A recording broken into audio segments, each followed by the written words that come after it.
Il n'y a pas de cas contact ou de... Non. Pour le moment, ça va, à l'école et tout, aucun souci, donc on verra comment on poursuit après. Et là, tu lis quoi du coup, Aude, là? Tu es passée sur quoi? Alors là, j'ai lu un truc contre toute attente.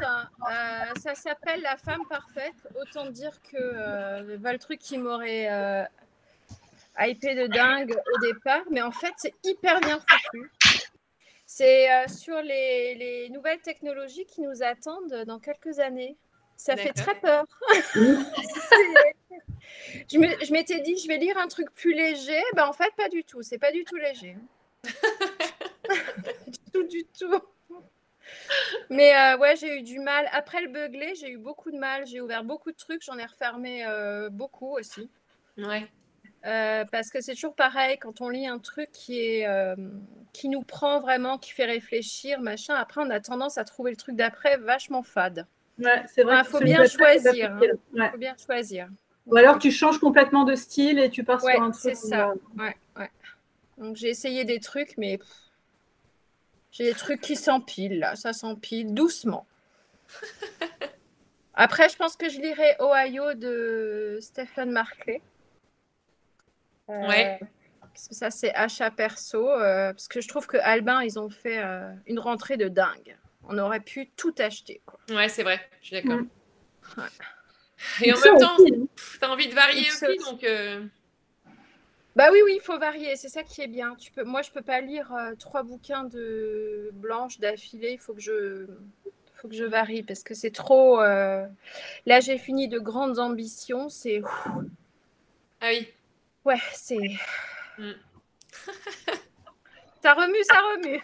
Comme le livre d'Amélie Antoine, d'ailleurs. Ça remue. Moi, tu vois, j'ai fini hier Police du Gogoris parce que j'ai vu qu'il sortait au cinéma, là, et c'est Olivier Norek qui m'en avait parlé de celui-ci quand j'avais fait une interview.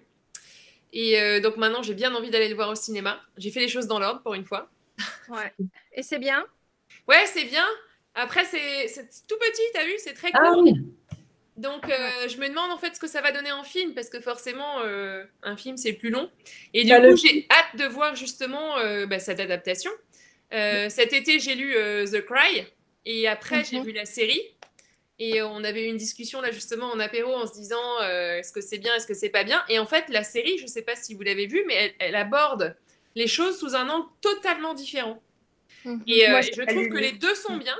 Mais c'est vrai que dans le livre, tu as une information au début qui est primordiale, que tu n'as pas dans la série, et finalement, tu vois les choses différemment. Ok. Après, Caro, le film Police, il dure 20 minutes, hein, donc c'est très court. Donc ça va, je devrais pouvoir le caler entre deux apéros. On démarre, du coup? Et ben voilà, allez, on démarre. Ouais. On démarre? Amélie, t'es prête? Ouais, à fond. Hein. Bon. Et ben du coup, écoute, merci, bienvenue à notre apéro des carreaux. C'est la première femme qu'on reçoit pour la rentrée, donc on est ravis de t'accueillir. On va parler de la sortie du jour où chez XO. Ouais. Et la sortie de Raison Obscure chez Pocket. Je ne sais pas le Pocket, mais voilà. C'est la même couverture en grand format. Est-ce que tu peux tout d'abord te présenter, s'il te plaît? Eh ben, je m'appelle... D'où viens-tu? Qui es-tu? Ou bien quoi? D'où viens-tu? Qui es-tu? Comment es-tu venue à l'écriture? On veut tout savoir. Eh ben, du coup, comment je suis venue à l'écriture? Au final, un peu par hasard, parce que j'ai toujours beaucoup aimé écrire, mais pas forcément de la fiction, plus des textes comme ça, tout en me disant j'aimerais bien un jour écrire un roman, mais c'est absolument pas, j'en suis absolument pas capable. Et ça n'arrivera jamais. C'est un peu comme on se dit j'aimerais bien visiter tel pays, tout en sachant que finalement ça arrivera ou pas. Mais voilà. Et puis j'ai essayé plusieurs fois de commencer un roman un peu à l'aveugle, ça n'a jamais abouti à rien, donc je me suis bien convaincue que de toute façon c'était pas pour moi et que j'y arriverais pas. Ce qui m'effrayait en fait, c'était le fait d'arriver à tenir dans la longueur. Autant écrire une nouvelle, c'était pas compliqué, autant tenir dans la longueur. À chaque fois, je me disais mais comment font les romanciers pour écrire tout un pavé quoi en fait. Et ce qui s'est passé pour mon premier roman, c'est que j'ai une copine qui voulait absolument s'inscrire au NaNoWriMo en novembre. Et moi, j'avais jamais entendu parler de ce truc-là. Et donc, elle m'a dit, ah, on pourrait le faire ensemble, ça serait chouette. Et donc, elle m'a parlé de ça au mois de juin. Et moi, je lui ai dit, bah oui, mais j'ai absolument aucune idée de roman, en fait. Enfin, ça aiderait pour s'inscrire à ce truc-là. Elle m'a dit, oui, bah réfléchis-y. Et puis, en plus, moi, j'ai lu je sais pas combien de bouquins sur écrire un roman pour les nuls. Et en fait, ils disent qu'il faut avoir toute son histoire avant et que comme ça marche. Et ça peut sembler stupide, mais en fait, moi, ça a été la révélation parce que toutes les fois où j'avais commencé à écrire des débuts de romans, bah, j'avais un début d'intrigue. Et puis, je me disais, ah, trop bien. Puis, je commence à écrire jusqu'au moment où, au bout de 20 pages, 30 pages, où je me disais, ouais, mais en fait, ça va nulle part. Et puis, j'ai arrêté. Et en fait, de me dire, construis toute l'histoire avant d'écrire, ben, moi, c'est ce qui a fonctionné pour moi. C'est-à-dire qu'effectivement, j'ai travaillé sur un plan, sur une histoire, sur un chapitrage complet. Et quand j'ai commencé à écrire, bah, j'avais tout. Donc, c'est un peu rébarbatif pour moi la phase où j'écris parce que ce qui est intéressant pour moi, c'est tout ce qui se passe avant. Mais c'est comme ça que j'arrive au bout d'un roman. Et donc, pour la petite histoire, en fait, j'ai écrit mon roman sur l'été. Et en septembre, je lui ai dit, bah, en fait, je vais pas m'inscrire avec toi en novembre parce que bah, mon roman, je l'ai écrit. Voilà, donc j'ai D'accord. Et c'était fidèle au poste. Ouais, c'est ça, hein. fidèle au poste, du coup, qu'après, j'ai envoyé à des maisons d'édition. Quelques mois après, j'ai reçu toute une tripotée de lettres de refus pour m'expliquer à quel point c'était génial, mais que ça rentrait pas dans leur collection, malheureusement. Et après, je me suis lancée en auto-édition, en fait, sur Amazon. Parce que je suis tombée sur des articles de presse et je me suis dit, bah, après tout, pourquoi pas, j'ai rien à perdre, je l'ai envoyé à des maisons, personne n'en veut, je peux le mettre sur Amazon et puis s'il se passe rien, bah, c'est pas grave, personne ne le verra. Et donc, j'ai fait mon truc, voilà, dans mon coin, j'ai fait ma couverture, j'ai fait mon résumé, puis je me suis dit, bah, allons-y. Après, j'ai essayé, avec mes petits moyens, d'en faire parler. Je me suis créé une page Facebook, j'ai imprimé des petits marque-pages que je distribuais devant des salons du livre, enfin, du grand n'importe quoi. Et puis, en fait, c'est comme ça que tout a démarré. Le livre a vraiment très, très bien marché sur Amazon. Il était numéro 1 des ventes et tous les jours, je me disais, non, mais en fait, il y a un bug. On va se rendre compte qu'en fait, il s'est passé un truc, mais n'importe quoi. Et voilà. Et pendant toute cette période, en même temps, je me disais, bah, moi, mon taf, il est fait. Je m'étais dit, dans la vie, je vais avoir écrit un roman. Bah, c'est fait. C'est bon, je peux le cocher sur ma liste de choses, c'est terminé. Et à ce moment-là, jamais je me disais, je vais en écrire d'autres. Pour moi, le job était réglé, c'est tout, quoi. Et ce qui s'est passé, en fait, pendant ces mois-là, c'est qu'il y a eu tous les commentaires sur Amazon qui sont arrivés et énormément de mails de gens aussi qui m'écrivaient, qui avaient lu le livre et qui me disaient, bah, on a hâte de lire le prochain. Et moi, quand je lisais ça, je me disais, on a hâte de lire le prochain. Non, mais attendez, les gars, j'ai jamais prévu d'en écrire un prochain. Et à part qu'en fait, l'idée a fait son chemin. Et c'est vrai que ça me semble fou aujourd'hui d'avoir été finalement si peu dans un sens proactif. Je veux dire, je peux pas dire mon rêve de toute ma vie, ça a été d'être romancière. Et quand j'ai commencé à écrire mon roman, tout de suite, je me disais que j'allais en écrire 25 et que ce serait toute ma vie. Pas du tout. À part qu'aujourd'hui, donc 5 ans après, clairement, j'imagine pas ma vie sans l'écriture parce que j'ai l'impression d'avoir trouvé ma voie. Mais au départ, c'était pas du tout. J'aurais jamais pu dire mon rêve, c'est d'être écrivain. Absolument pas. Et d'ailleurs, C'était quoi ton métier d'avant, du coup? Bah, j'en ai eu plusieurs. En fait, je me suis longtemps cherchée. Je me suis jamais trouvée finalement dans mon boulot. Mais à la base, au départ, en fait, j'ai passé un concours pour travailler dans une collectivité territoriale. Donc, j'ai fait plusieurs postes dans une collectivité territoriale qui ne m'ont jamais convenu, clairement. J'ai aussi fait pendant quelques années de la traduction. Je faisais du doublage de séries et de dessins animés. Ah ouais? Ouais, ça m'a plu pendant un certain temps et au bout d'un moment, en fait, j'y trouvais plus mon compte parce que je trouvais ça finalement assez monotone. Et ce que je trouvais au début, le côté magique d'arriver à mettre des paroles dans les lèvres qui bougent et voilà, je trouvais ça formidable. Il y a eu un moment où en fait, ça me lassait parce que je pense que c'était pas assez créatif, simplement, ça devait être ça, quoi. Et voilà. Donc, c'est vrai que l'écriture, pour l'instant, ça m'ennuie pas, donc on va croiser les doigts pour que ça continue. Mais merci, hein, on veut que tu continues. ouais. Je t'avoue qu'à chacun de tes livres, tu remues plein de choses alors en moi, et je pense que je ne suis pas la seule, parce que c'est vrai qu'on finit tous et tous tes livres un peu dans un état d'émotions intenses en fait. Moi, je parlais de grand 8 émotionnel pour la fin du jour où, et c'est vrai que tu as une écriture très sensible, tu as des personnages qui sont très forts, auxquels on peut s'identifier. Enfin, c'est vrai que tu as un univers à toi qui est très particulier, et généralement, quand on commence à te lire, on a envie de tout lire en fait. Bah, merci, c'est gentil. Après, c'est vrai que sur le côté émotion, c'est un retour que j'ai régulièrement. Et dans un sens, je trouve ça chouette parce que moi, j'écris mes livres comme ça parce que je suis comme ça. Et en fait, au quotidien, en tant qu'être humain, c'est insupportable, hein, clairement, d'être comme je suis parce que je suis tout le temps une fleur de peau. Pour moi, tout est tout noir ou tout blanc. Enfin, il n'y a pas de demi-mesure. Enfin, c'est compliqué pour moi d'être comme ça. Je pense que c'est compliqué pour les gens qui vivent avec moi. Et au final, je me dis, ben, ce qui est un handicap ou un défaut dans la vie quotidienne, finalement, dans l'écriture, c'est ça qui fait que mes livres sont tels qu'ils sont. Et je ne pourrais pas écrire ce que j'écris si j'avais pas cette sensibilité-là, en fait, ouais, ce côté à fleur de peau. Donc je me dis, bon, bah, au moins, ça a un intérêt. Peut-être que du coup, on peut parler du jour où, Caro, et lire un extrait, Amélie, si tu es d'accord? Ouais, ça Comme marche. ça, on va parler du livre qui est fort en émotion, effectivement, Ouais. et on sera dans le vif du sujet. Alors, le jour où, il est sorti le 3 septembre chez XO. Voilà, il est dans toutes les bonnes librairies depuis le 3 septembre. Du coup, Amélie, tu veux lire l'extrait? Tu veux nous pitcher le livre? Est-ce que tu veux nous... Alors, c'est vrai que c'est pas facile à pitcher. Est-ce que tu veux nous dire un petit mot sur le livre? Bah, de toute façon, je pense que tous mes livres sont compliqués à pitcher parce que je pense qu'ils reposent quasiment tous sur des choses qu'on peut pas dire. On peut rarement dire bah, c'est un livre qui parle de tel thème parce que sinon bah, on révèle tout. On dévoile tout. Voilà, si je devais le dire en 2 mots, je dirais que c'est une histoire d'amour, mais surtout une histoire de résilience.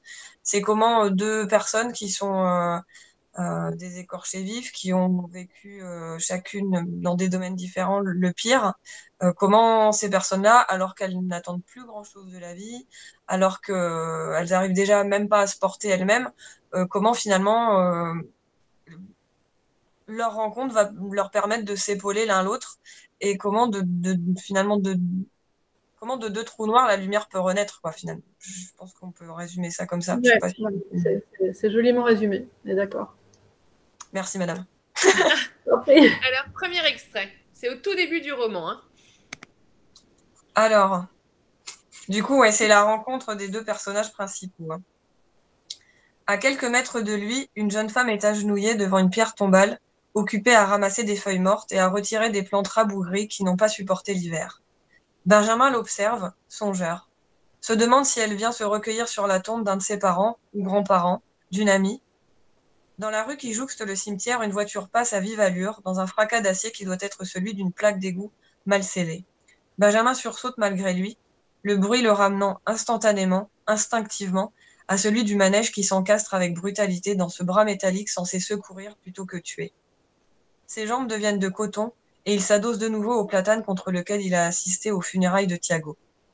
Se force à respirer le plus lentement possible pour empêcher son cœur de faire des bonds douloureux dans sa poitrine. La jeune femme passe devant lui, tenant à la main un sac poubelle noir à moitié rempli des plantes qu'elle compte sans doute jeter dans la grande benne grise à l'entrée du cimetière. Les joues rosies par l'effort et le froid, elle adresse à Benjamin un sourire poli et un bonjour plus murmuré que véritablement prononcé, comme si le silence était obligatoirement de mise dans cet endroit. Pourtant, ce n'est pas une bibliothèque, personne ne risque d'être dérangé par des bruits de conversation, se dit Benjamin en répondant par un signe de tête contrit. Contrairement à ce qu'il escomptait, la jeune femme s'agenouille devant une autre tombe, à quelques pas de lui à peine. Elle ramasse de nouveau les feuilles mortes ainsi qu'un bouquet sous cellophane, dont il ne reste plus que des tiges marron et de la condensation.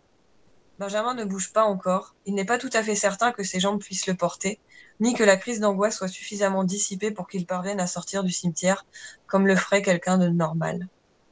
Du coin de l'œil, il regarde la jeune femme, vêtue d'un long manteau bleu marine, avec 2 rangées de boutons argentés. S'étonne qu'elle n'ait pas une tenue plus appropriée à l'entretien d'un cimetière. Au vu de la taille du sac poubelle qui la suit, il lui paraît soudain évident qu'elle travaille ici, même s'il ignorait que des personnes étaient payées pour s'occuper des tombes. Sans lui prêter la moindre attention, elle s'essuie le front avant d'extirper de la poche de son manteau un tube de baume qu'elle applique ensuite lentement sur ses lèvres. D'un air distrait, elle se relève et manque de perdre l'équilibre, se rattrapant de justesse à la pierre tombale en marbre noir. Croisant le regard de Benjamin, elle esquisse un nouveau sourire, un brin embarrassé cette fois-ci, comme si elle était gênée d'avoir failli se tordre la cheville devant lui. Ses lèvres sont légèrement blanchies par le baume, et Benjamin se fait la réflexion qu'elle en met sans doute un peu trop. Benjamin sourit, ému sans vraiment savoir pourquoi.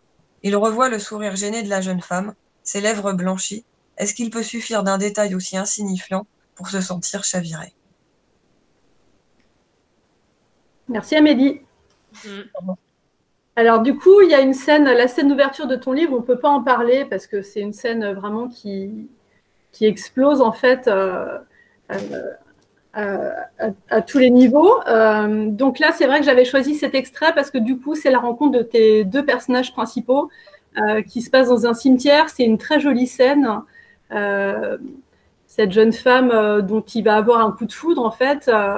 Du coup, je trouve qu'il y a une belle émotion dans cette scène. Et pour celles et ceux qui ne te connaissent pas, je trouve qu'on peut d'ores et déjà voir ta manière d'écrire et toute la sensibilité que tu mets dans tes mots, parce que c'est vraiment ta force, je trouve, dans chacun de tes romans.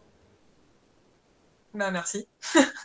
Et le souci du détail aussi, jusqu'au baume à lèvres, la plaque d'égout qui rip, etc. Je trouve qu'on s'y croirait vraiment, en fait. Comment tu fais? T'as déjà vécu cette scène pour la raconter ou... Non, pas du tout. Alors c'est vrai que moi, par exemple, ce qui me poserait le plus de difficultés si je devais écrire ces scènes-là, et c'est d'ailleurs pour ça que je n'en écris pas, c'est les descriptions purement de nature ou de paysage. Ça, clairement, c'est quelque chose je suis incapable de faire. Par contre, ce que je sais faire, c'est me placer dans l'endroit et entendre les sons qu'il y a autour et voir ce qu'il y a et ressentir, voilà, voir les détails. Enfin, pour moi, j'adore les scènes de rencontre. Il y en a plein, enfin, dans différents de mes romans, peu importe que ce soit une histoire d'amour ou pas, mais les scènes de rencontre. euh, Quand je parle de rencontre, c'est de rencontre de coup de foudre, en fait. On rencontre quelqu'un et les détails qui vont faire, qui peuvent paraître insignifiants aux yeux des autres et qui vont faire que nous, ça va nous toucher et on va tomber amoureux de ça. Moi, c'est vraiment un truc que j'adore parce que ça me plaît d'inventer ça et simplement d'imaginer ce qui va toucher quelqu'un. Parce qu'effectivement, là, en l'occurrence, c'est la façon dont elle met du labello et elle en met trop. Et voilà, pour n'importe qui, ça pourrait sembler juste grossier et alors que lui, en fait, bah, ça l'attendrit, en fait. C'est ça, c'est le côté tendresse qui me plaît dans cette scène-là. Comment s'est passée la construction de ce livre? Comment t'es venue l'idée de cette histoire, de ces deux personnages, du coup, on peut dire cabossés par la vie? Alors c'est compliqué pour moi comme question parce que finalement le point de départ du roman c'est le secret de Rebecca en fait. Moi j'avais envie d'écrire là-dessus et de me dire ok, quand il nous arrive ça dans la vie, comment on fait pour pas juste sauter par la fenêtre? Qu'est-ce qui se passe pour qu'on pas forcément qu'on s'en sorte parce que alors pour moi la vie en fait. C'est Qu'on arrive à se raccrocher à la vie. C'est ça. Alors, pour le coup, pour moi, c'est pas une histoire. Voilà, je pense que, comment dire, Le jour où je pense que c'est mon livre finalement le plus romanesque dans le sens où tout ce que j'ai écrit avant, je me dis que c'est extrêmement réaliste et que c'est comme ça que ça se passerait dans la vie. Alors que le jour où, je me dis que c'est une fin romanesque, clairement, parce que moi, dans la vie, si j'avais écrit ce livre euh, aussi sans les directives, voilà, j'ai quand même eu comme directive de mon éditeur d'écrire un livre lumineux. Si j'avais pas eu cette directive, ça se terminerait pas du tout comme ça, clairement. Voilà, donc tu vas écrire une deuxième version? Non, non, mais voilà. Juste après, pour nous. C'est un livre qui correspond à ce qu'il y avait aussi dans ma vie à ce moment-là. La fin, c'est une fin qui fait du bien et qui, moi, m'a fait du bien aussi à écrire. Donc, j'estime ne pas m'être trahie. Maintenant, c'est vrai que si j'avais pas eu cette direction-là, cet infléchissement, je pense que d'instinct, je n'aurais pas écrit cette fin-là. Après, j'estime qu'elle ne me trahit pas et qu'elle correspond à ce que je suis. Et voilà, je suis fière de ce livre. Et je me dis pas, oui, si j'avais écrit, ça aurait été autrement. Pas du tout. Mais d'instinct, mon instinct, il est vers le noir, en fait. Donc, voilà. Après, c'est très bien que ce soit lumineux. Et ça veut dire que tu continues ce schéma qui est de tout préparer avant d'écrire? Et donc, Oui. à quel moment dans ta réflexion, tu parles de ce projet de livre avec ton éditeur? Bah, c'est justement assez compliqué, c'est-à-dire que, alors, ça dépend des livres. Enfin, clairement, pour chaque livre, l'histoire est différente, notamment aussi parce que j'ai changé d'éditeur. Donc là, le Gourou, c'est le deuxième chez XO, sachant que je suis arrivée chez eux au départ avec le manuscrit de Raison obscure.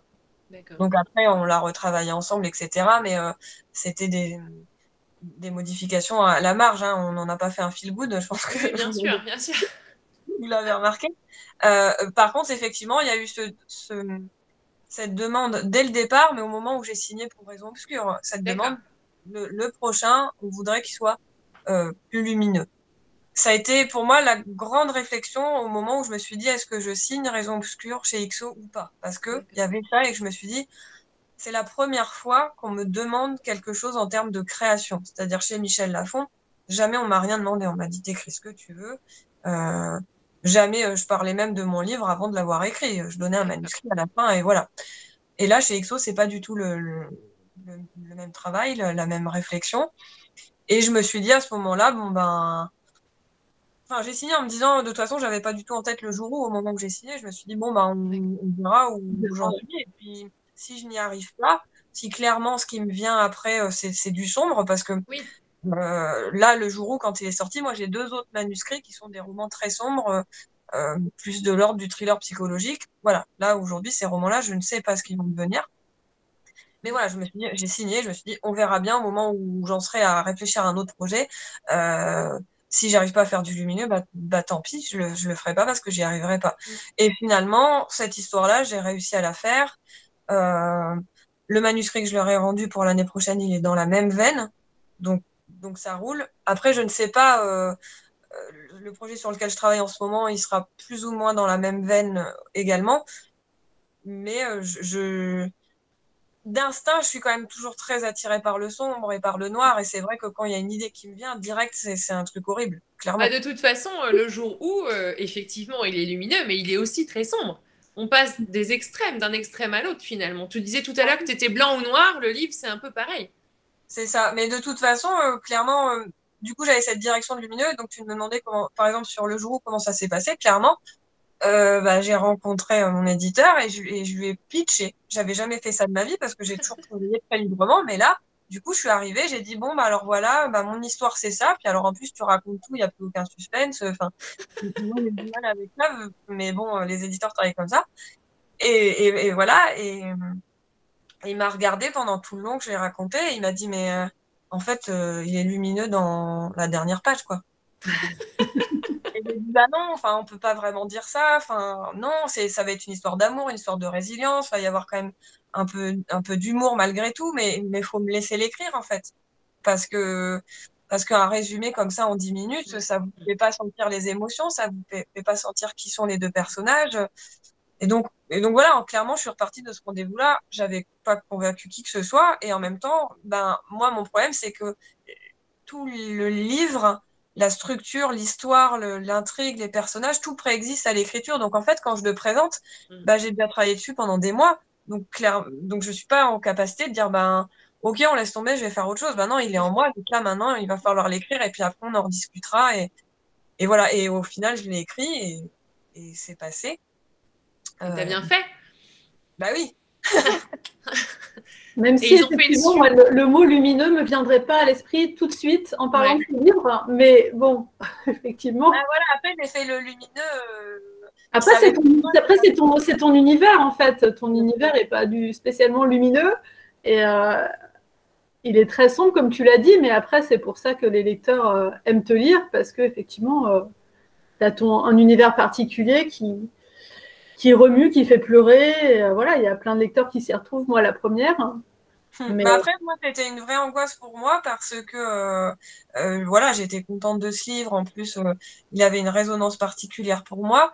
Et en même temps, je me disais, il arrive après Raison Obscure. Et pour moi, Raison Obscure, voilà, c'est quelque chose qui a laissé des marques chez moi au niveau de l'écriture, qui a été très dur. Et voilà, et pour moi, en plus, une fin qui correspond totalement à... Enfin, voilà, Raison Obscure me correspond totalement. Et on va enchaîner sur Raison Obscure du coup. Qu'est-ce que tu en penses, Caro? ça marche. On peut. Bah, de toute façon, on peut naviguer de l'un à l'autre. Hein. Ouais. Ouais. Voilà, je monte la couverture. Donc, Raison Obscure, il est sorti début juillet chez Pocket. Là, c'est la couverture XO. Et effectivement, Raison Obscure est très obscure. Ouais, mais alors, il faut qu'on lise la scène. Alors, du coup, voilà. Est-ce que tu nous lirais la scène d'ouverture? Parce que c'est une scène qui donne juste envie de continuer à lire le livre. Et bah, du coup, moi, non, parce que bah, j'ai pas retrouvé le livre chez Ah, moi. tu l'as pas? Caro, tu t'y colles? Allez. Attends, Donc je le là, c'est retrouve juste. la scène d'ouverture de Raison Obscure. La sonnerie de son téléphone retentit, et il lui faut quelques longues secondes pour parvenir à mettre la main dessus et à l'extirper des profondeurs de son sac à main. C'est essoufflé qu'elle décroche. Allô? Bonjour madame, je suis le lieutenant Berthelot. Je suis désolée de vous déranger, mais nous aurions besoin que vous veniez au commissariat, rue des Longchamps. Elle s'immobilise, son cœur bondit déjà à une allure folle dans sa cage thoracique. Mécaniquement, elle coupe l'autoradio qui fonctionnait encore à faible volume, referme doucement sa portière pour être au calme. Comment ça? Pourquoi?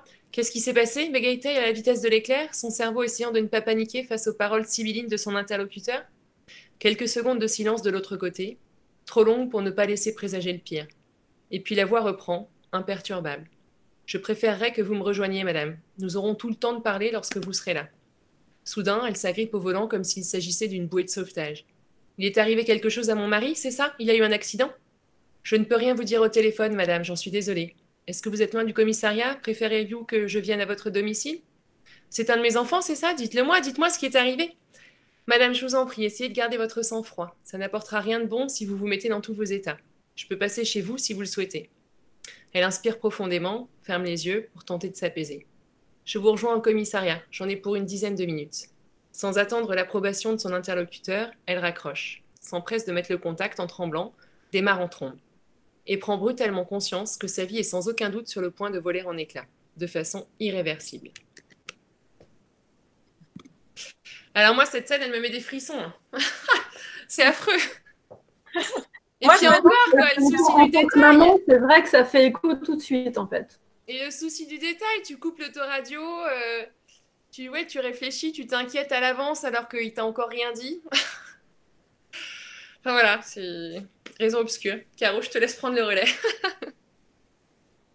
Alors, Raison Obscure, du coup, est-ce que... Ah, Caro, je t'entends plus. moi non plus. Caro a figé. C'est bon. Tu C'est es bon revenu. Tu es revenu. Je disais, je le vends beaucoup Raison Obscure à des profs, parce que du coup, tu abordes le harcèlement scolaire. C'est le destin de deux familles, hein, les parents et les enfants. Donc, on y traite de l'unité familiale. Quelle est-elle? Comment la protéger? Comment la préserver? Est-ce que tu veux nous dire comment t'es venue cette histoire? Comment tu as abordé ce thème? Alors, c'est compliqué parce qu'en fait, moi, quand j'écris un roman, je réfléchis pas à comment il va être marketé et vendu et décrit après. Ça, enfin, moi, je me dis, ouais. je veux écrire ça. Et moi, dans mon esprit, je l'ai vraiment écrit en me disant, je veux qu'on suive ses parents, qu'on suive leur quotidien, qu'on soit aveuglé comme eux, et qu'à la moitié du livre, en fait, ça soit une vraie claque. Et le problème, c'est qu'après le livre, bah, c'était compliqué de le marquer juste derrière en quatrième de couve. C'est l'histoire de deux familles qui ont leurs secrets. Bah, si vous voulez en savoir plus, lisez le livre. Donc voilà, pour moi, c'est un sacré gâchis en fait de savoir le thème du livre avant de le commencer parce que je l'ai pas conçu comme ça. Mhm. Et du coup, moi, je sais que quand je suis en salon, les personnes, à chaque coup, je leur dis, bah, si vous prenez ce livre-là, ne lisez pas la quatrième. Parce que la quatrième, voilà, et encore, j'ai essayé d'en enlever, mais à un moment, il fallait quand même dire des choses. Voilà, parce que voilà, je voulais vraiment, parce que quand on lit le livre en sachant de quoi il parle, on passe toute la première partie à se dire, mais quand est-ce que le sujet va être abordé? Qu'est-ce que c'est que ce délire? Alors qu'en fait, quand on lit sans s'attendre à quoi que ce soit, c'est-à-dire dans la vie, quand on vit quelque chose, on se dit pas, ouais, mais dans 3 jours, il doit m'arriver ça. On vit le truc. Et quand on lit la première partie sans le savoir, eh ben, on est dans la peau des 4 parents, on vit leurs histoires différentes, c'est-à-dire le couple avec la femme qui est infidèle parce que elle en a marre, etc. L'autre qui a son problème de voisinage, enfin, tout leur truc, on vit ça et on est dedans, enfin, en tout cas, j'espère, on est dedans, quand bien même, finalement, c'est que la vie quotidienne, et on passe à côté de l'essentiel.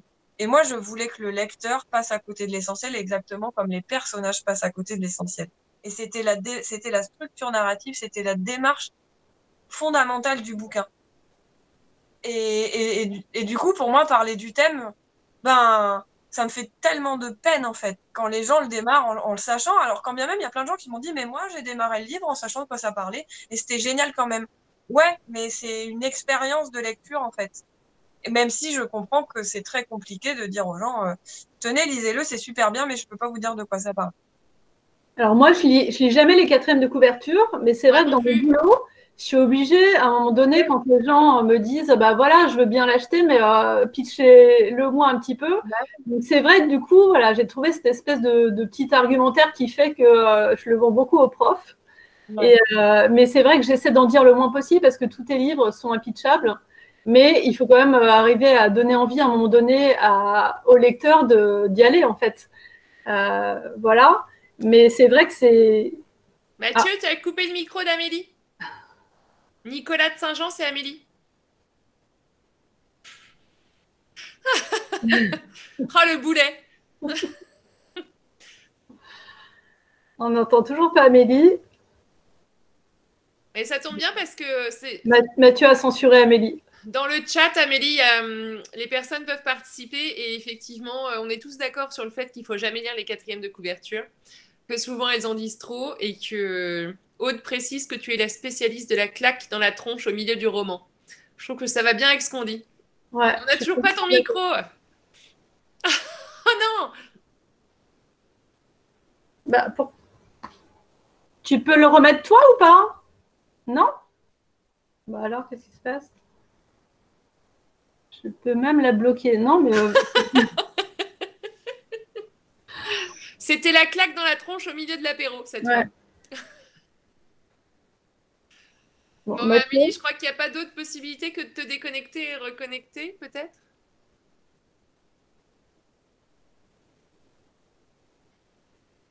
Elle seule peut remettre son micro. Fais comme tout à l'heure, Amélie. Je sais pas, une astuce.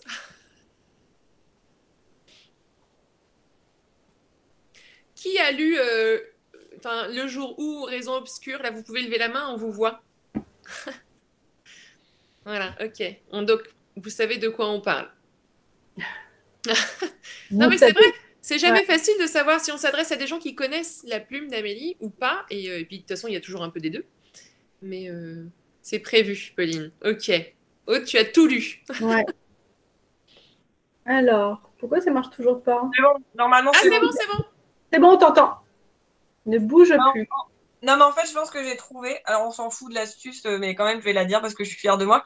En fait, quand c'est la petite vignette, on ne peut pas cliquer sur le micro, il faut que ce soit sur le grand écran. Enfin, bref, je me comprends. Sur l'écran principal, ça pourrait, ouais. Alors, dans le chat, je vois que tu as fracassé le cœur. Je n'ai pas vu qui avait écrit ça, mais je suis complètement d'accord avec la phrase. Tu fracasses les cœurs de tes lecteurs à chacun de tes bouquins. Moi, les silences, c'est un de mes préférés et je crois que c'est le bouquin qui m'a fait le plus pleurer.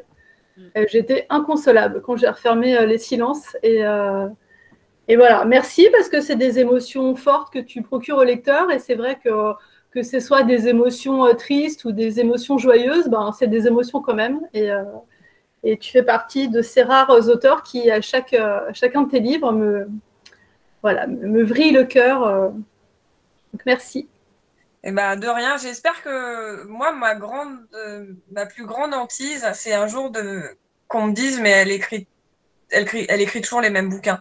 Et en fait, c'est difficile quand, moi, personnellement, il y a un moment où j'ai l'impression que j'écris toujours la même chose parce que c'est moi qui écris, donc ma façon d'écrire, c'est la même.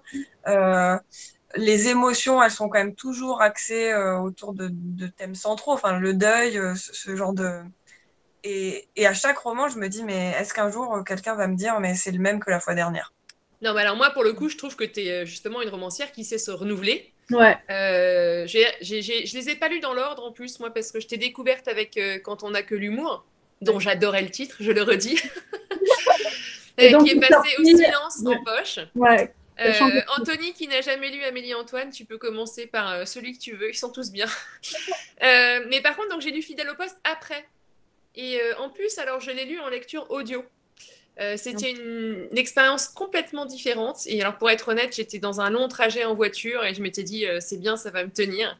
Et je sais, j'ai lu par la suite des interviews de toi aussi parce que j'avais envie de comprendre d'où te venait ton inspiration. Et Fidèle au poste, c'est un premier roman hyper choc. Et puis, comme tu dis, la claque dans la gueule au milieu du bouquin, ouais. Bon, là, c'est pareil, quoi. C'est ta marque de fabrique. Mais pourtant, tes bouquins sont tous différents. Mais ce qui est en plus très étonnant, c'est que il y a des choses dont je ne me rends pas compte. C'est-à-dire, l'autre jour, j'ai regardé la vidéo qu'avait fait Séverine Lanté sur. Et du coup, elle parlait du jour où elle disait bon comme d'habitude, il y a cette claque en milieu de roman. Donc pour ceux qui aiment avoir une claque en milieu de roman, ils vont trouver ça génial. Et ceux qui boffent, dans tous les bouquins d'Amélie, c'est comme ça. Et en fait, je l'ai regardé et je me suis dit mais pas du tout. Et après, je me suis dit attends, Fidèle au poste, ouais.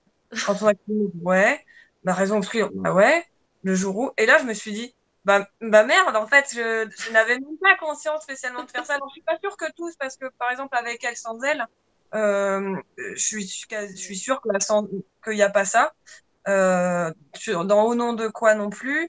Dans Les secrets, je pense pas non plus qu'il y ait un truc au milieu, mais effectivement, c'est quand même récurrent sans pour autant que je m'en rende compte. Après, c'est vrai que quand je structure mes romans, pour moi, ça serait terrible. Alors forcément, ça arrive parce qu'on n'a pas tous la même sensibilité, que tout n'est pas forcément fait pour ne pas être su. Mais quelqu'un qui me dit, moi j'ai commencé le livre et je savais exactement comment il allait finir et ce qui allait se passer, ça serait terrible parce que pour moi, c'est le pire dans un bouquin. Quand je le lis et que je me dis, non, c'est bon, je sais ce qui va se passer. Alors attends, faut quand même que je te lise le commentaire de Francine parce que j'adore. J'aime tous vos commentaires, mais celui-là, il est. Elle dit qu'elle a jamais eu de livre préféré, sauf depuis Quand on n'a que l'humour, qui est indétrônable depuis qu'elle l'a. Et c'est marrant parce que ce bouquin, on en a parlé plusieurs fois et vraiment, il est extraordinaire. Et après, Tiffen demande lesquels sont sortis en poche. Ils sont tous sortis en poche, non, à l'exception du dernier? Non, avec Elle sans elle et le jour. Sans elle, alors on continue d'espérer vainement avec Solène qu'un éditeur de poche finisse par se dire allez, c'est pas trop compliqué parce que c'est le seul truc qui empêche en fait, c'est que commercialement, un livre tête bêche, c'est trop dur. Donc, est-ce que tu peux nous parler de cette expérience du coup, parce que c'est assez rare dans le milieu de la littérature, le livre que vous avez fait qui est à la fois un livre objet, puisque le livre se retourne, et donc vous êtes partis du même point de départ et vous avez le même début et la même fin. Et du coup, voilà. Est-ce que tu veux raconter comment ça s'est passé? C'est ton histoire d'amitié avec Solène aussi, j'imagine, qui a fait que vous avez eu envie de bosser ensemble? Ouais, l'idée de début, c'est qu'avec Solène, on avait très envie de travailler ensemble et qu'en même temps, on n'imaginait pas écrire un vrai roman à quatre mains. Alors, j'ai pas lu énormément de choses sur quelles sont les méthodes pour écrire un roman à quatre mains, en dehors de on écrit un chapitre, après le suivant, il écrit un autre chapitre et machin. Et on ne s'imaginait pas du tout dans une démarche comme ça, simplement parce que ça nous semblait compliqué, ne serait-ce qu'en termes d'organisation et on ne savait pas à quel moment on allait être libre, chacune d'entre nous pour écrire. Et on a eu cette idée, effectivement, de se dire, et si on faisait chacune un roman, et ça serait le même début, et il y aurait simplement un détail qui changerait le destin des personnages, et ça ferait les deux chemins de vie. Et je pense qu'on était toutes les deux fascinées par tous ces moments où dans la vie, on se dit, si j'avais raté mon but aujourd'hui, quelle serait ma vie en fait? Est-ce qu'elle serait vraiment la mienne? Parce qu'il suffit d'un tout petit truc dans la vie pour que tout change. Et du coup, voilà, on a travaillé là-dessus. Alors, au début, on s'était dit, ouais, super, on va chacune écrire notre roman, comme ça, on va être tranquille, on va travailler à deux, mais en fait, on va quand même être tranquille. Et en fait, c'était horrible parce qu'on ne pouvait pas écrire un mot sans l'autre. parce que vu qu'on a les mêmes personnages, déjà voilà, moi des fois Solène elle me disait moi mon personnage il va faire ça, et je lui disais non mais n'importe quoi, il ferait jamais ça. Et voilà.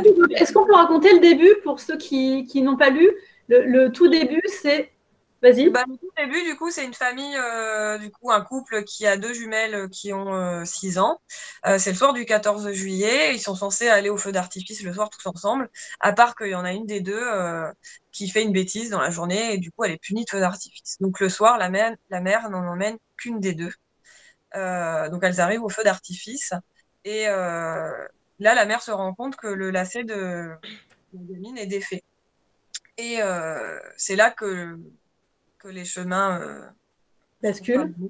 Ouais, que ça fait 2 chemins de vie différents. C'est-à-dire, dans le premier cas, la mère s'arrête parce que, oui, la gamine a vu qu'il y avait un homme à quelques mètres de là qui distribuait des colliers fluorescents pour les gamins, et donc elle veut aller en chercher un.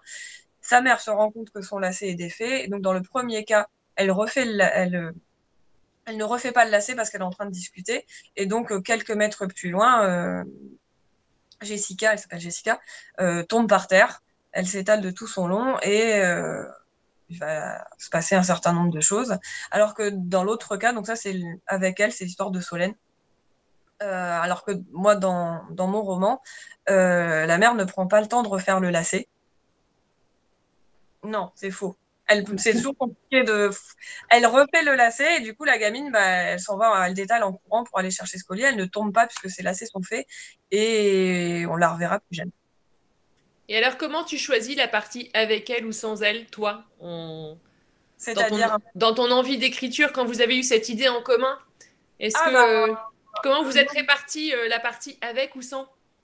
Alors ça s'est pas fait en fait dans ce sens-là, c'est-à-dire qu'on a eu les idées globales. Moi, de toute façon, je pense que le truc, le premier, c'est que moi, je lui ai dit, je voulais écrire une histoire de disparition d'enfants parce que c'est quelque chose qui me fascinait, que j'ai lu, et j'ai sans doute lu beaucoup de livres sur ce thème-là. Enfin, je veux dire, je sais pas s'il y a un thème plus cliché, enfin pas cliché, mais qu'un bouquin où on raconte une disparition d'enfants. Il y en a des centaines des bouquins comme ça et des films.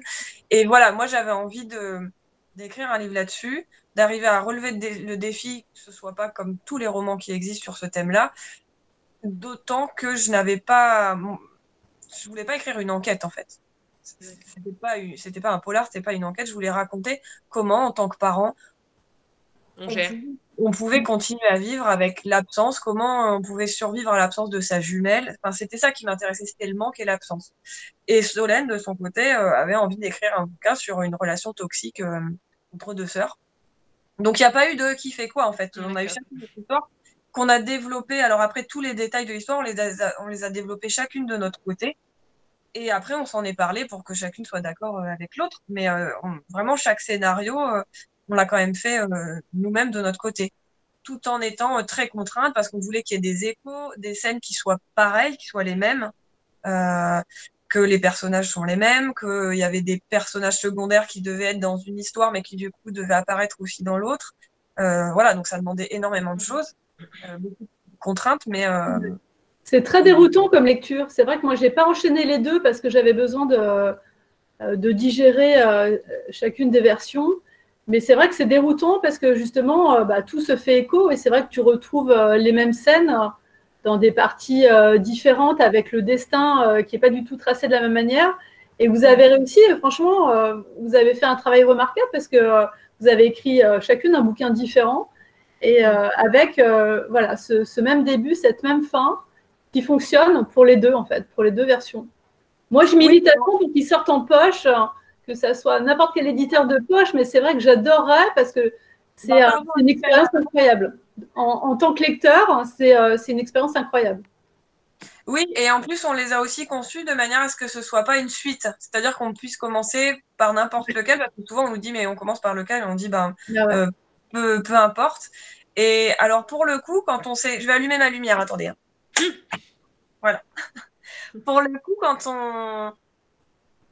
je suis contente qu'on ait fait ce projet-là avec Solène parce que je pense qu'aujourd'hui, on ne le ferait plus. Hein. On ne le ferait plus parce que aujourd'hui, quand je vois les freins qu'il y a eu uniquement parce que c'était commercialement un objet compliqué, ça a été un parcours du combattant pour le faire éditer. C'est un parcours du combattant pour qu'il soit défendu. Ce n'est même plus un parcours du combattant pour qu'il sorte en poche, parce qu'à vrai dire, on s'est résignés toutes les deux. Et moi, j'avoue que je suis sidérée. J'ai pas beaucoup confiance en moi, j'ai toujours beaucoup de doutes, mais sur ce projet-là, j'ai toujours été à 200% confiante par rapport au projet. C'est-à-dire pas forcément la qualité littéraire du truc, mais le projet, de dire c'est un livre avec 2 chemins de vie, on le lit, ça se lit tête bêche, c'est les mêmes. Enfin voilà, moi je trouve le concept génial. J'y peux rien, alors. Non, mais ouais. moi, je suis complètement d'accord. Ouais. Qui l'a lu parmi vous? Anne, tu l'as lu? Bon, écoute, moi je dis. Je me suis toujours dit c'est un projet atypique et je ne comprends pas que ça ne suscite pas davantage d'enthousiasme de la part d'éditeurs de se dire mais pour une fois on a un truc différent qu'on peut marketer en plus, putain, ils sont toujours c'est original. Et en fait ça a été le premier retour d'éditeur que j'ai eu, c'est il l'a lu, il a dit c'est super, hein. Bah, on pourra jamais vendre ça, hein, les commerciaux ils en voudront jamais. Et c'est triste en fait d'entendre ça. Moi je trouve ça d'une tristesse à pleurer, et ça fait quand même qu'aujourd'hui, quand bien même je me dis j'ai adoré cette expérience et j'adorerais refaire ça, pas forcément sur le même mode de chemin de vie, mais en tout cas j'adorerais faire ça, et je me dis mais je le referai jamais, parce que ça sera la croix et la bannière pour le faire publier et éditer. Sans parler des histoires de oui mais ça c'est mon auteur, alors que mon auteur il va pas chez les machins, voilà. Et aujourd'hui je me dis non mais en fait c'est trop compliqué de faire ça, et on l'a fait parce qu'on était à un moment où on était jeunes et naïves et qu'on se disait voilà, un truc un peu atypique ça va plaire, alors qu'en fait non. Moi je milite encore pour qu'il sorte en poche, parce que je me dis on ne sait jamais, tu vois, je lâche pas l'affaire, et c'est vrai que je me dis, il n'y a pas de raison, il y aura forcément un éditeur poche à un moment donné qui va dire, mais oui, bingo, on y va. Moi, je continue à y croire. Mais parce qu'en plus, c'est un livre, c'est-à-dire, il ne s'est pas forcément énormément vendu en librairie, mais par contre, en salon, il marche extrêmement bien, juste parce que les gens se disent, bah, c'est incroyable ce truc, il y a 2 romans dans un seul, enfin. Et il y a un truc qui a été raté en fait à ce niveau-là, parce que je suis persuadée qu'il aurait pu marcher en étant davantage défendu en termes de projet atypique, simplement. Après, vous formez un super duo avec Solène Bakowski. Moi, je vous ai vu à Quai du Polar quand vous étiez en conférence toutes les deux, et c'est vrai que vous êtes aussi tordante que vos livres sont sombres. En fait, il y a un vrai décalage, et c'est vrai que votre duo fonctionne super bien quand vous êtes en salon, en rencontre. C'est un bonheur de vous écouter toutes les deux, vous renvoyer la balle. Et comme tu dis, en salon, on se jette sur votre livre parce qu'on a envie de découvrir cette expérience atypique, justement. Ouais. Donc, il faut y croire, là où en fait, tout simplement.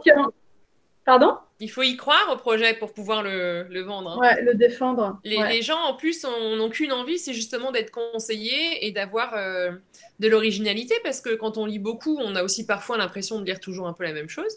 Donc, justement, un livre original, il faut juste y croire, quoi, pour le vendre. C'est ça. Alors moi, j'ai une petite question par rapport à tes bouquins. Est-ce qu'il est question d'une adaptation future en film, en série? Est-ce que tu as été approché?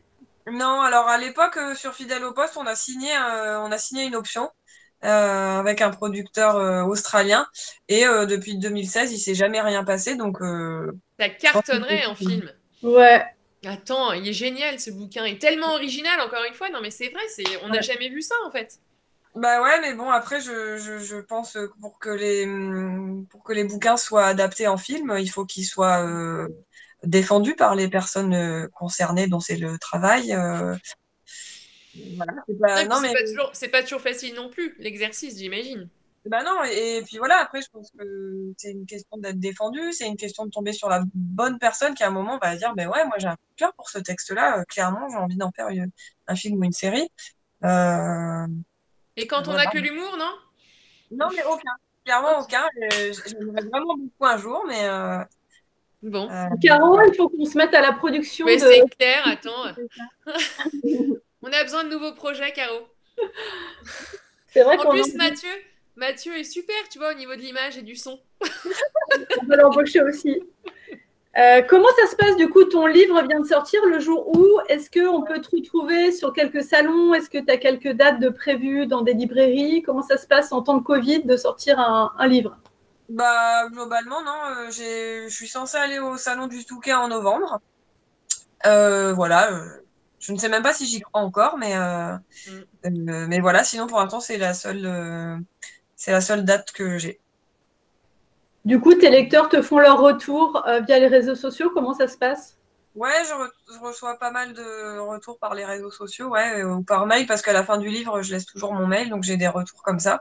Ce qui fait quand même du bien, parce que c'est quand même très, très solitaire. Là, ça me fait du bien depuis la sortie de lire des chroniques et... Ouais, j'ai vu passer plein de chroniques là ces derniers temps. Hein. Mais ouais, j'avoue que je l'ai vu partout. Parce que bah voilà, il y a eu le confinement, donc 0 salon, quand bien même j'en fais pas énormément, parce qu'en termes d'organisation, c'est compliqué. Mais là, pour moi, l'année 2020, c'est l'année de la solitude totale, en fait, à ce niveau-là. Parce que, ouais, je me sens lâchée dans la nature, à écrire mes trucs tout seul dans mon coin. Et clairement, je me rends compte là que là, je suis dans une phase où je trouve ça très, très dur, en fait. Et je pense qu'il y a eu le manque de contact avec à la fois des lecteurs, mais aussi d'autres auteurs. Parce que moi, quand je suis en salon et que je rencontre d'autres auteurs, bah, c'est juste avoir l'impression d'avoir des collègues, quoi, entre guillemets. Et ça fait du bien de parler de ce qu'on fait, de l'écriture, etc. Et là, ben, je me dis finalement, depuis, je sais pas quand remonte mon dernier salon, mais je sais même pas, ouais, je me rappelle même pas, mais ça devait être du coup en 2019. Je pense que c'était... Est-ce que c'est productif pour ton écriture du coup? Est-ce que cet isolement fait que tu as encore plus envie d'écrire ou non, au contraire Non, non. Ah si, comme salon, j'ai aussi le salon de Rimbaudcourt en décembre. J'oubliais. C'est plus productif. Non, mais le productif, c'est pas le bon terme, mais est-ce que du coup cet isolement en fait te permet de te plonger dans... Non, parce que pas spécialement. Alors après, l'isolement, c'était du semi-isolement, hein, le confinement avec plein d'enfants qui courent partout. Donc clairement, pendant le confinement, ça a été quand même très très compliqué d'écrire et j'ai beaucoup moins écrit. Alors après, j'ai fait beaucoup de projets plus courts en fait. Pendant le confinement, j'ai écrit déjà j'ai fini le manuscrit que j'étais en train d'écrire pour XO pour l'an prochain. J'ai écrit un roman. Ça veut dire que tu es prête 1 an à l'avance? C'est fou, c'est incroyable. Bah, c'est pas vraiment. Ouais, alors après, c'est parce qu'il y a un décalage, et en plus, j'ai 2 autres manuscrits en fait qui. Tu travailles sur plusieurs projets en même temps? Non. En vrai, aujourd'hui, alors, il y a eu un moment où c'était un peu plus, mais là, depuis 2 ans, voire même peut-être 3, j'écris un roman par an. D'accord. Je n'écris pas plus. Après, il y en a d'avant. Donc oui, effectivement, en fait, moi, le jour où, au moment où il sort, bah déjà, normalement, il aurait dû sortir en mars, en fait. Ah, d'accord. Et moi, je l'ai rendu l'été dernier, en fait, à XO. Okay. Donc là, 1 an après, je leur en rends un autre. D'accord. Et voilà. Et du coup, pendant le confinement, par contre, j'ai écrit un roman jeunesse qui cherche encore un éditeur. Et cet été, j'ai écrit un autre roman jeunesse qui, là, devrait sortir l'année prochaine. D'accord. Ouais. Et donc, tu as deux quoi? 2 polars, 2 thrillers psychologiques dans tes tiroirs, c'est ça? Ouais, je pense que c'est plus du thriller psychologique. Ouais. En tout cas, c'est très sombre. Si ça devait s'apparenter à un de mes livres, ça serait plus du sans elle, quoi. D'accord. D'accord. Bon, voilà. on va militer pour que tous tes livres sortent, en fait, que ça soit de la jeunesse, des romans sombres, des romans lumineux. Voilà. Donc, qu'est-ce qu'on peut te souhaiter pour cette fin d'année? Que le Touquet soit maintenu? Moi, j'y suis normalement au Touquet. Donc, j'espère qu'on va t'y voir. Ouais. Donc, c'est chouette. Qu'est-ce qu'on peut me souhaiter? Eh ben, je vais dire un truc complètement absurde pour quelqu'un qui est du côté artiste. Un peu plus de sécurité, ce serait cool, ouais. Parce que l'incertitude du milieu artistique est parfois quand même pesante. Mais est-ce que tu arrives à savourer les bonnes choses quand elles se présentent, tu vois, une nouveauté qui sort, les bonnes chroniques, les bonnes ondes? Ah bah oui, non mais ça, carrément. Carrément. Ça, il n'y a pas de souci là-dessus, mais c'est vrai que j'arrive à être dans le présent. Alors en plus, c'est compliqué parce qu'effectivement, cette histoire d'1 an de décalage, bah moi, en plus, il y a eu, comme le jour où il est sorti en mars chez France Loisirs, finalement, la sortie de septembre, elle est, quand bien même c'est la vraie sortie, ça fait réchauffer pour moi. Et en plus, tout est toujours avec du décalage. Donc, j'ai du mal à être dans le présent du livre parce que pour moi, c'est un livre qui a déjà du temps, qui date de, voilà, ouais, je l'ai écrit il y a 2 ans en fait. Et tu peux nous expliquer ce qui est justement, quel était, pourquoi il est sorti chez France Loisirs en exclu? Comment ça s'est passé en fait cette Même question. Ça c'est XO qui l'ont dit. En fait, à la base, il devait sortir en mars puisque mes livres ils sont toujours sortis au printemps. Et à un moment, ils m'ont dit oui, mais on a une opportunité. France Loisirs l'a lu, ils ont eu un gros coup de cœur dessus et ils aimeraient le sortir en avant-première. Donc du coup, ça voudrait dire qu'il sortirait en mars et la sortie officielle sera en septembre. Et bah moi, je sais pas trop ce que je dois dire de toute façon. Hein. D'accord. Enfin si, je pense j'aurais dire moi je leur ai fait confiance. Après je me dis c'est mon éditeur, c'est eux. Enfin c'est pas mon boulot de dire que c'est bien ou que c'est pas bien. Donc moi ils m'ont dit c'est une excellente opportunité d'avoir des nouveaux lecteurs qui sont pas les lecteurs qui vont en librairie. Donc je me suis dit bah allons-y. Et après coup avec le recul je me suis dit qu'il soit pas sorti en mars c'est quand même plutôt pas mal. Ouais. Mais je t'avoue qu'en tant que lecteur c'était un peu étrange comme situation. Ça crée une petite frustration et en même temps tu te dis bon bah je vais attendre la sortie tu vois puis en fait il circule parce qu'il se prête quand même certains exemplaires donc non mais ça je suis d'accord, moi j'avoue que j'étais aussi assez frustrée de me dire bah le livre il est sorti mais en vrai je l'ai pas vu, je sais pas à quoi il ressemble, mes proches qui me disent bah j'aimerais bien l'avoir, je leur dis j'aimerais bien aussi. Mais en fait ça arrive très très souvent cette histoire d'avant-première chez France Loisirs. Après c'est peut-être moins communiqué, je sais pas, mais je crois qu'Arlan Coben, par exemple, sort comme ça. Et après, c'est peut-être pas 6 mois aussi. Après, il y a eu le fait que comme c'était en mars chez France Loisirs, moi, chez XO, ils m'ont dit non, mais nous, on sort pas un bouquin en juin. Et donc, du coup, ça a reporté à septembre, alors que peut-être il serait sorti en janvier chez France Loisirs et puis en mars-avril chez XO dans un autre. D'accord. Pour moi, ça m'a semblé très long parce que pour moi, il était sorti et en fait, il se passait rien parce que c'est pas une vraie sortie. En termes d'agitation, c'est pas du tout la même chose. Et ouais, après. Bon, en tout cas, maintenant, il est sorti, il est bien sorti. Voilà. Et donc, vous pouvez tous aller en librairie pour obtenir votre exemplaire. Attends, il faudrait que j'arrive à faire une photo, mais bouge pas là, mets-moi ton exemplaire, Caro, ouais. J'ai une photo avec le bouquin. Ah, il y en a 3, attends, j'avais pas Pauline. On recommence, on sourit. Non, mais c'est vrai que maintenant il est sorti, donc on peut en parler. En plus, ils ont fait une belle couverture, je trouve. Moi, je suis souvent très critique sur les France Loisirs, en fait. Hein? C'est celle de France Loisirs, en fait. D'accord, ok. Parce que nous, généralement, on est hyper mauvaise avec Caro. On refait et les titres et les couvertures. Exactement. On aime bien. Ouais. Et là, plusieurs métiers. Ils l'ont fait chez France Loisirs et en plus, c'était leur premier essai et seul essai. Et ils m'ont proposé ça alors que moi, depuis le début, à chaque fois qu'on me propose une couverture pour mon bouquin, je ne l'aime pas. Donc après, il y a beaucoup de discussions, etc. pour arriver à un truc qui convienne à peu près. Mais là, celle-là, ils me l'ont envoyée, j'ai ouvert le mail en me disant, bon, de toute façon, et je l'ai ouvert et je me suis dit, mais mon Dieu, c'est ça. Voilà. En fait, c'est ça, c'est la couverture qui est lumineuse. Ça y est, j'ai compris. Bah oui. Et je sais pas si ça a été... mais si tu vas dans le noir, elle brille dans le noir. Ah, c'est vrai en plus. Non, mais non.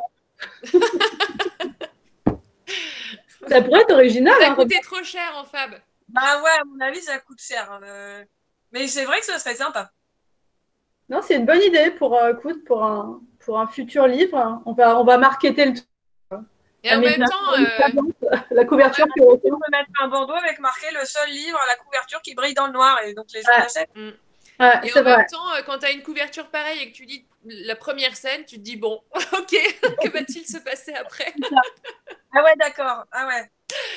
Ok, je revois la couverture. Ok, d'accord. Non, mais c'est très bien, ça nous fait plaisir. Eh bien, écoutez, vous savez quoi, il est 20h. Est-ce que quelqu'un a une dernière question à poser ou est-ce qu'on libère Amélie? Moi, je voulais juste vous dire que du coup, on fait relâche mercredi prochain, mais on se retrouve le 7 octobre avec Jacques Expert, donc dans 15 jours. Voilà, pour la nouveauté de Jacques Expert. Et puis, écoute, Amélie, moi, je voulais te remercier. J'étais ravie de te voir, même de loin, mais ça fait du bien. C'est vrai que nous, les lecteurs, ça nous manque aussi, tous les salons.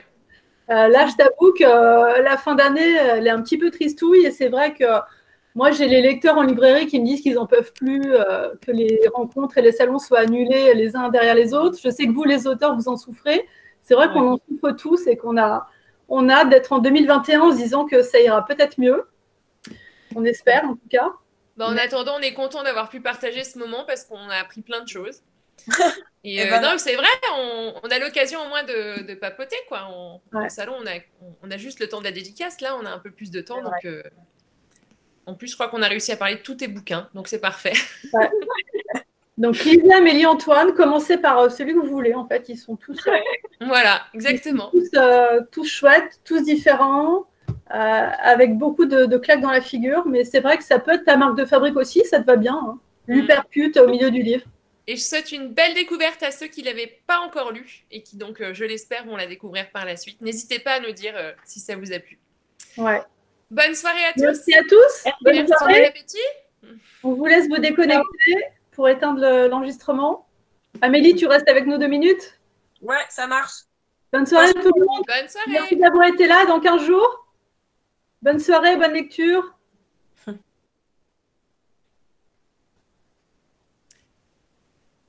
Il faut couper la caméra.